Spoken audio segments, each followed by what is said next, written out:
En 2013, une majorité des États européens va devoir appliquer un nouveau traité. Tiens, un traité européen. La dernière fois, c'était en 2005. C'était compliqué. Alors on avait lu, réfléchi, débattu. Et finalement, on avait dit non au référendum. C'était gênant. Alors les chefs d'État européens ont coupé, copié, collé, recollé des morceaux du traité. Ils l'ont appelé traité de Lisbonne. Et la droite plus la majorité du PS l'ont fait passer sans référendum. Cette fois-ci, ils ne veulent pas prendre de risque, pas de référendum. Ce nouveau traité, c'est le TSCG, ou plus simplement, le pacte budgétaire. Et le TSCG, c'est compliqué. Il y a d'abord la fameuse règle d'or. C'est l'obligation pour les pays d'arriver à l'équilibre budgétaire, c'est-à-dire ne pas dépenser plus qu'ils ne gagnent.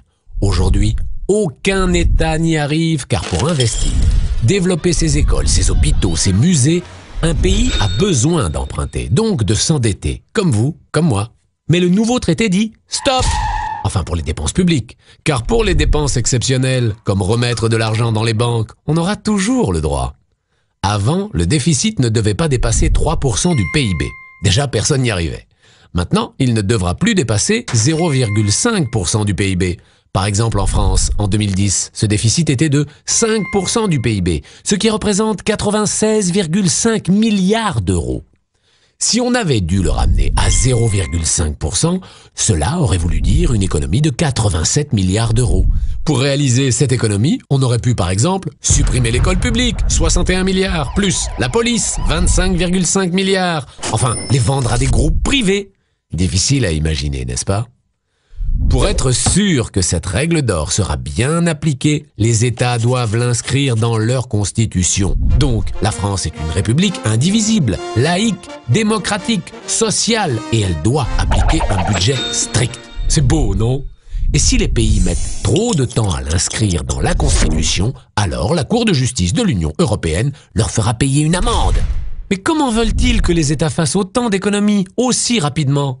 Facile! On surveille et on punit. Désormais, le budget d'un État devra obéir à la Constitution modifiée.